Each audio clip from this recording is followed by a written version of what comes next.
Assalamualaikum warahmatullahi wabarakatuh. Halo semuanya, perkenalkan saya Sekar Devita, NIM D10111711046 dari Prodi Teknik Sipil, jurusan Teknik Sipil, Fakultas Teknik Universitas Tanjung Pura. Pada kesempatan ini, saya akan menjelaskan salah satu materi dari mata kuliah Perencanaan dan Pelaksanaan Proyek Konstruksi, yaitu Project Time Management. Jadi, apa itu Project Time Management? Project Time Management atau manajemen waktu proyek adalah suatu kegiatan yang mencakup semua proses dan prosedur yang diperlukan untuk mengelola penyelesaian proyek secara tepat waktu, sehingga waktu menjadi salah satu sumber daya dalam suatu proyek yang harus dikelola secara efektif dan efisien. Penting untuk diingat bahwa proses dalam manajemen waktu didahului oleh kegiatan dalam mengembangkan rencana manajemen proyek.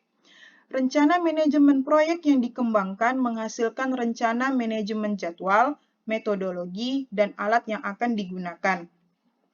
Merencanakan jadwal proyek untuk suatu proyek adalah proses manual, meskipun saat ini kebanyakan manajer proyek menggunakan beberapa jenis software untuk membantu dalam hal penjadwalan seperti Microsoft Project. Secara sederhana, Project Time Management atau manajemen waktu proyek ini dapat diartikan sebagai suatu proses yang dibutuhkan untuk memastikan waktu penyelesaian dari suatu proyek, yang mana dalam mencapai waktu penyelesaian suatu proyek itu tidaklah mudah. Dalam Project Time Management memiliki beberapa tahapan, yaitu yang pertama, Plan Schedule Management, yang kedua, Define Activities, yang ketiga, Sequence Activities, yang keempat, Estimate Activity Resources, yang kelima, Estimate Activity Duration, yang keenam, Develop Schedule, dan yang ketujuh adalah Control Schedule. Tahapan pertama dari Project Time Management yaitu Plan Schedule Management. Plan Schedule Management adalah suatu proses pembentukan kebijakan, prosedur, dan dokumentasi untuk perencanaan, pembangunan, pengelolaan, pelaksanaan, dan pengendalian jadwal proyek. Dalam tahapan ini, akan menyediakan bimbingan dan arahan tentang bagaimana jadwal proyek akan dikelola selama proyek berlangsung. Selanjutnya adalah tahapan Define Activities. Define Activities adalah suatu proses mengidentifikasi tindakan spesifik yang harus dilakukan dalam suatu penyelesaian proyek secara terperinci, lengkap, dan juga jelas. Proses ini melibatkan pengambilan paket kerja yang dibuat dalam WBS atau Work Breakdown Structure dan memecahnya lebih lanjut untuk mencapai tingkat kegiatan yang merupakan tingkat yang cukup kecil untuk diperkirakan, dijadwalkan, dipantau, dan dikelola. Tahapan ini bertujuan untuk memastikan bahwa tim proyek sudah benar-benar mengerti semua tugas yang harus mereka lakukan sebagai bagian dari project scope atau ruang lingkup proyek, sehingga mereka dapat memulai penjadwalan kerja. Salah satu teknik yang digunakan dalam tahapan Define Activities adalah Rolling Wave Planning. Rolling Wave Planning adalah teknik perencanaan iteratif di mana pekerjaan yang harus diselesaikan dalam waktu dekat direncanakan secara rinci, sedangkan pekerjaan di masa depan direncanakan di tingkat yang lebih tinggi. Tahapan selanjutnya adalah Sequence Activities. Sequence Activities adalah suatu proses mengidentifikasi dan mendokumentasi hubungan antar kegiatan suatu proyek yang bertujuan agar dapat meninjau kembali kegiatan yang harus dikerjakan dan menentukan ketergantungan kegiatan satu dengan yang lain, sehingga mengetahui urutan kegiatan yang mana diurutkan menggunakan hubungan logis. Sequence Activities melibatkan pengamatan kembali pada daftar aktivitas dan atribut, project scope management, daftar milestone, dan perubahan yang disetujui untuk menentukan hubungan antar kegiatan. Teknik-teknik yang digunakan dalam tahapan ini adalah yang pertama, Precedence Diagramming Method atau PDM, yang kedua, Dependency Determination, dan yang ketiga adalah Leads and Lags.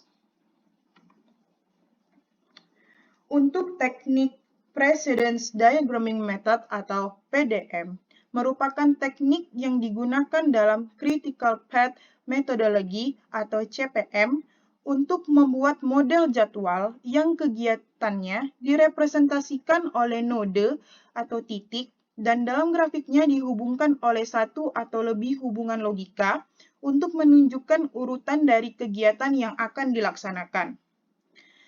Dalam PDM ini, terdapat 4 macam dependensi atau hubungan logis, yaitu yang pertama, finish to start atau FS, yang berarti suatu pekerjaan baru dapat dimulai setelah pekerjaan yang lain selesai. Bisa dilihat di gambar, berarti pekerjaan B dapat dimulai setelah pekerjaan A selesai. Yang kedua, finish to finish atau FF, artinya suatu pekerjaan harus selesai bersamaan dengan selesainya pekerjaan yang lain. Bisa dilihat di gambar, berarti pekerjaan B harus selesai bersamaan dengan selesainya pekerjaan A. Yang ketiga, start to start atau SS. Suatu pekerjaan harus dimulai bersamaan dengan pekerjaan yang lain. Dilihat dari gambar, berarti pekerjaan B harus dimulai bersamaan dengan pekerjaan A. Lalu yang keempat adalah start to finish atau SF, yang berarti suatu pekerjaan baru boleh diakhiri jika pekerjaan lain dimulai. Seperti pada gambar, berarti pekerjaan B baru boleh diakhiri jika pekerjaan A dimulai. Selanjutnya ada dependency determination. Dependensi atau ketergantungan terdiri dari 4 macam. Yang pertama adalah mandatory dependencies. Mandatory dependencies sering disebut sebagai hard logic, seperti pada proyek konstruksi di mana tidak mungkin untuk mendirikan upper structure sampai setelah fondasi telah dibangun. Mandatory dependencies tidak akan bingung mengenai masalah jadwal penugasan dalam penjadwalan, karena urutan-urutan kegiatannya memang harus dikerjakan sesuai urutan. Yang kedua ada discretionary dependencies, sering disebut sebagai soft logic. Dependensi ini ditetapkan berdasarkan pengetahuan tentang praktek terbaik dalam area pekerjaan tertentu dari proyek, di mana urutan pekerjaan memiliki banyak pilihan, sehingga tidak hanya ada satu urutan wajib pekerjaan. Dalam penentuan dependensi discretionary ini, selama tahapan sequence activities dilakukan oleh tim proyek. Yang ketiga ada external dependencies. External dependencies melibatkan hubungan antara kegiatan proyek dan kegiatan non-proyek. Dan yang terakhir ada internal dependencies. Internal dependencies melibatkan hubungan antara kegiatan proyek dan umumnya dalam kendali tim proyek. Lalu ada teknik leads and lags. Leads adalah sejumlah waktu di mana kegiatan selanjutnya dapat maju sehubungan dengan kegiatan sebelumnya yang lebih cepat selesai. Sedangkan lags adalah sejumlah waktu di mana aktivitas selanjutnya akan ditunda sehubungan dengan kegiatan sebelumnya yang terlambat. Selanjutnya ada tahapan Estimate Activity Resources. Estimate Activity Resources adalah suatu proses untuk memperkirakan jenis dan jumlah bahan atau material, sumber daya manusia, peralatan atau perlengkapan yang dibutuhkan untuk melakukan setiap aktivitas. Sumber daya harus direncanakan dan dikoordinasikan untuk menghindari masalah umum seperti kurangnya sumber daya dan lain-lain. Hal-hal yang perlu diketahui agar dapat memperkirakan sumber daya dengan baik ialah mengetahui kebutuhan aktivitas sumber daya, kalender sumber daya, aset proses organisasi seperti sejarah dari proyek sebelumnya maupun metodologi, dan faktor lingkungan perusahaan seperti budaya perusahaan maupun sistem rekrutmen yang ada. Selanjutnya ada tahapan Estimate Activity Duration. Estimate Activity Duration adalah suatu proses memperkirakan jumlah periode kerja yang diperlukan untuk menyelesaikan kegiatan dengan perkiraan sumber daya. Salah satu teknik yang digunakan dalam tahapan ini adalah 3-point estimates. Keakuratan estimasi durasi aktivitas dapat ditingkatkan dengan mempertimbangkan estimasi ketidakpastian dan risiko. Berasal dari PERT atau Program Evaluation and Review Technique yang menggunakan 3 perkiraan untuk menentukan kisaran perkiraan durasi aktivitas, yaitu most likely atau M, optimistic atau O, dan pessimistic atau P. Maka digunakan rumus-rumus sebagai berikut. Ada durasi aktivitas yang diharapkan sama dengan P ditambah 4M ditambah O dibagi 6. Standar deviasi atau sigma sama dengan P dikurang O dibagi 6. Varian sama dengan sigma kuadrat. Tahapan selanjutnya adalah develop schedule. Develop schedule adalah suatu proses menganalisis urutan aktivitas, durasi, persyaratan sumber daya, dan kendala jadwal untuk membuat model jadwal proyek. Tujuan akhir dari tahapan ini ialah untuk membuat suatu jadwal proyek yang realistis dan yang menyediakan suatu dasar untuk memantau berjalannya proyek untuk dimensi waktu proyek. Teknik-teknik yang digunakan dalam tahapan develop schedule, yang pertama adalah critical chain method. Critical chain method adalah metode penjadwalan yang memungkinkan tim proyek untuk menempatkan buffer pada setiap jalur jadwal proyek untuk memperhitungkan sumber daya yang terbatas dan ketidakpastian proyek.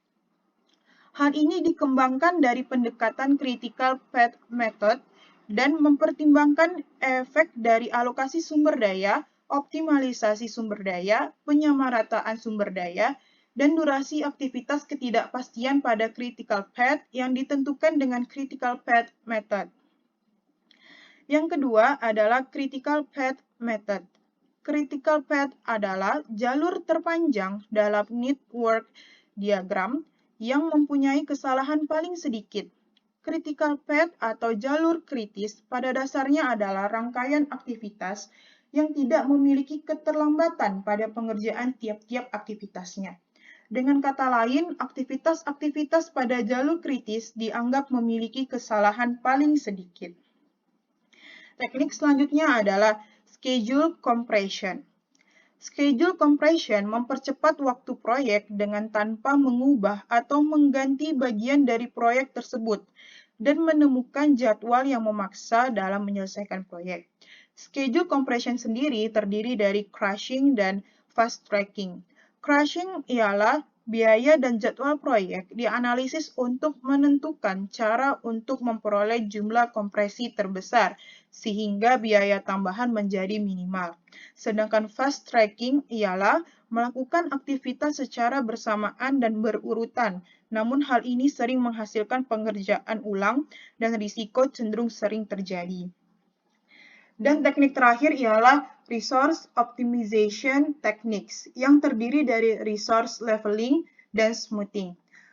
Resource leveling adalah suatu teknik di mana awal dan akhir tanggal disesuaikan berdasarkan keterbatasan sumber daya dengan tujuan menyeimbangkan permintaan dan ketersediaan sumber daya.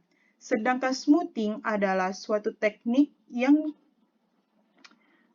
menyesuaikan kegiatan model jadwal sedemikian rupa sehingga persyaratan untuk sumber daya pada proyek tidak melebihi batas sumber daya standar tertentu.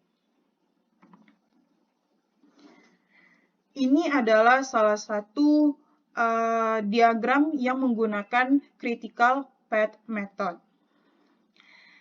Dilihat dari diagram jaringan ini, kita bisa lihat kegiatan aktivitas A, aktivitas B, aktivitas C memiliki total durasi sebanyak 16.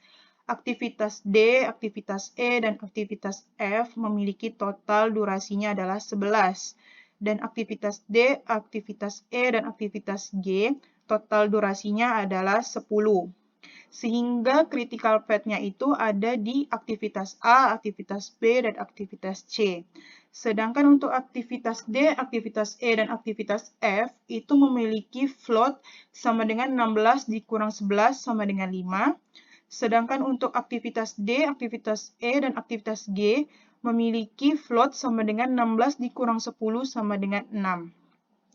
Dalam critical path method sendiri, terdapat beberapa istilah, yaitu ada ES, yaitu earliest start, EF, earliest finish, LS, latest start, LF, latest finish, dan ada duration.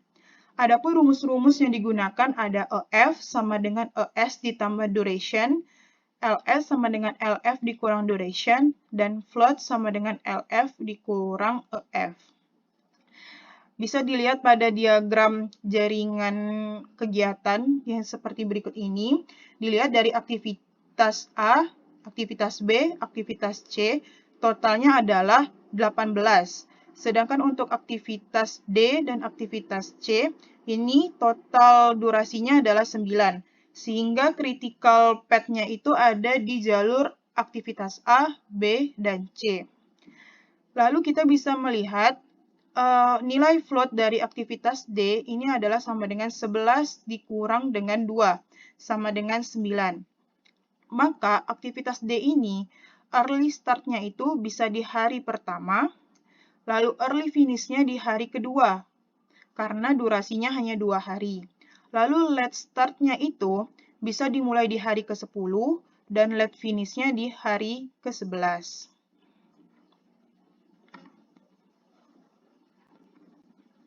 Selanjutnya adalah control schedule. Control schedule merupakan proses akhir dari project time management. Control schedule ialah suatu proses pemantauan status proyek untuk memperbaharui kemajuan proyek dan mengelola perubahan pada jadwal awal untuk mencapai rencana tersebut.